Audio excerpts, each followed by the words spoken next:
Good afternoon, ladies and gentlemen. Welcome back to the Shadow and Sun Show, and welcome back for yet another top secret module review. This time, I'll be going over the 1983 top secret Operation Orient Express. This one was right off the bat. I loved it. Maybe even my favorite one so far. Not just because of the playability, but because of the all the little different bells and whistles that are included, in addition to the map of Europe with all the train lines, the cost of the ticket prices, and duration of each trip, really clearly marked out. For example, from Madrid to Barcelona, it's 50, I'm going to say euros. I don't know if that was actually a thing back then, but and then 8-hour travel time. Very simply marked out, and mind you, it goes all the way up from Sweden all the way down to Bulgaria and Portugal and Spain. Just really helpful. I always love the little details. The spy camera, the burnt out cigar, things like that. When it came to Top Secret, they really went all out to incorporate realism to this game. The little details, even the standard covers always included items in the photos to really get you into the mood. To like this one's got the ticket stub, the passport, photographs, and the brown paper wrapping of your mission contents packet, things like that. Just crack me up, and the reverse, more of the same. This mission is actually I want to say 6 regular missions that are really plotted out with all the details, with lots of room for improvement or changes depending on the makeup of the character party, the agents, as well as all of the NPCs are left up to you for the let's call them the innocent bystanders and people that might just either get in the way or just add color and red herrings all over the place, as well as just little details that really fleshed this mission out. One of my favorite things was, of course, the map of the Orient Express, which is actually several pages of diagrams of the train cars. Let's see if I can get a better picture. There you go. And then on the back, all the different cars, but in a way that allows you to note the coffee stains. Again, just more to add realism, the blueprint sort of style of the map, just to really get you into it. This module is supposed to include some standees, some paper miniature characters and NPCs. The copy I got, unfortunately, did not have that, and that bummed me out because I didn't know. And now trying to get those is rather difficult.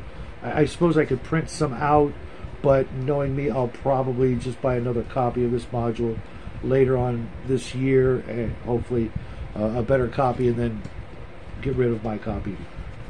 Now, another really interesting little detail. Let me see if I can find one. Okay.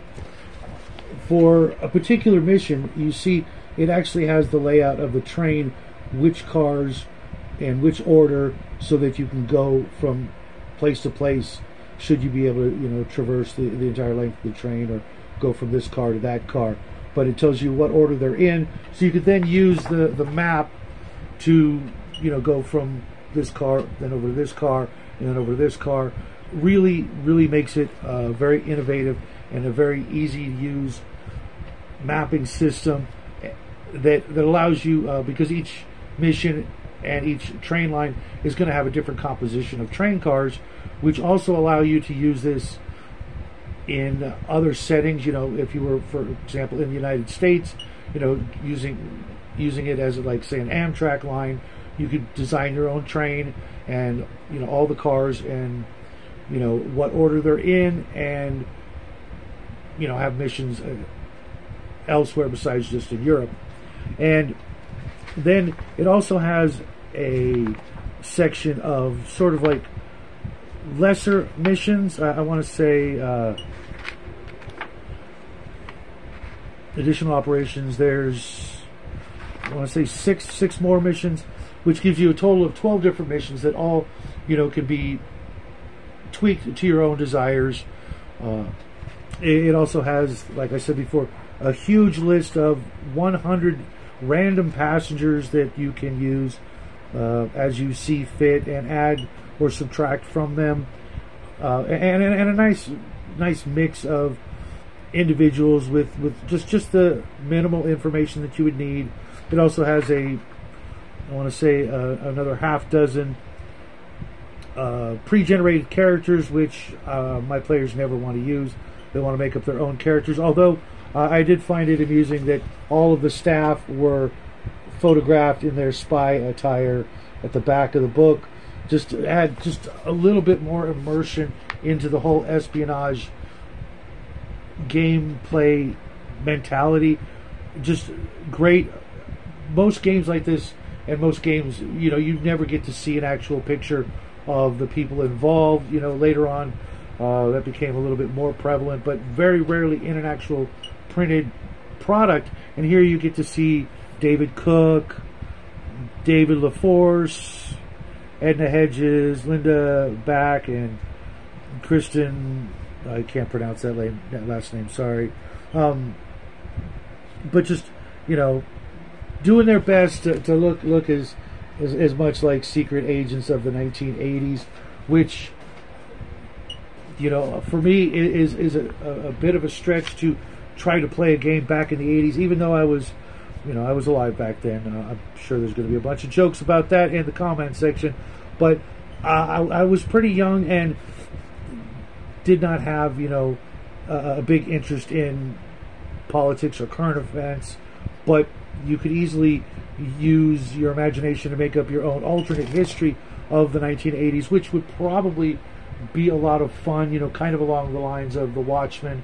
Just make up an alternate timeline, and maybe even that would allow for kind of like Brian from Weird World War II's whole shtick, a weird 1980s thing, maybe include things like Erie, Indiana, and the X-Files and that sort of thing, even though the X-Files didn't come out till later. But that whole idea, because Top Secret did suggest the usage of some weird things. I wish they would have gone more into it, but they actually went more into that in the Top Secret SI edition, which I will be reviewing next month, because I've only got 2 more Top Secret modules to cover. Ace of Clubs will be the next one. I'll have that one done hopefully by Friday. I already started reading it. And then I forget the last one, which is an almost impossible find on the open market right now.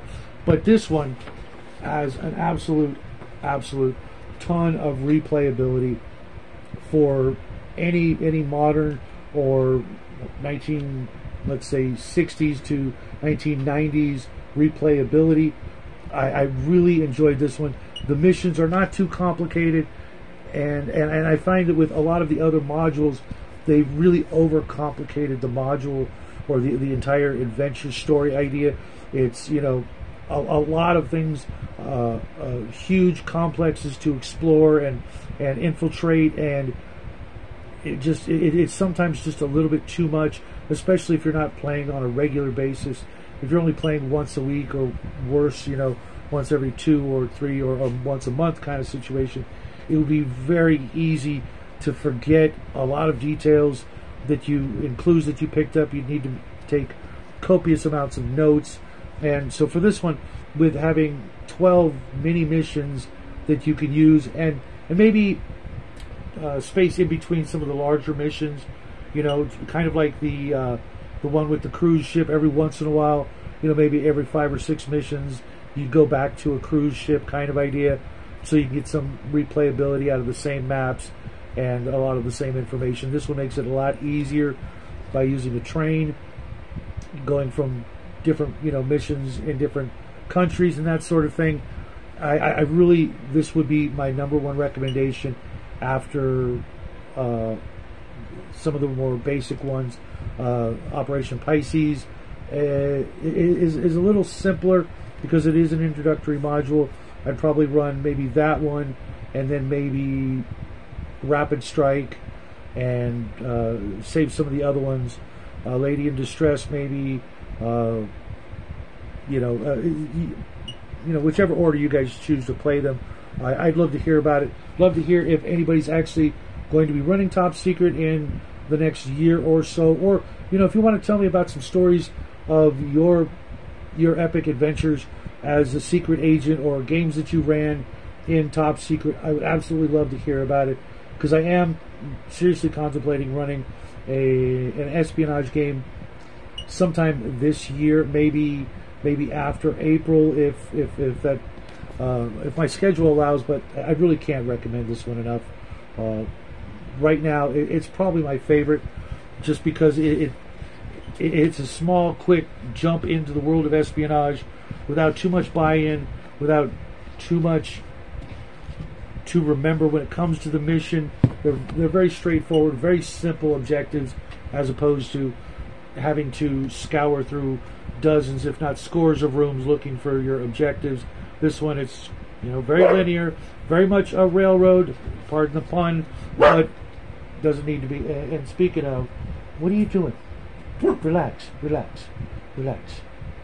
So that's all I got for today, guys. I need to go find out what the dog is barking at. It's probably UPS or something like that, or a leaf went by my yard and he wants me to go rake it up. But either way, folks, I hope you guys enjoy this game. Hope you enjoyed the review. I'd love to hear what you guys have to say about it. And until next time, happy trails.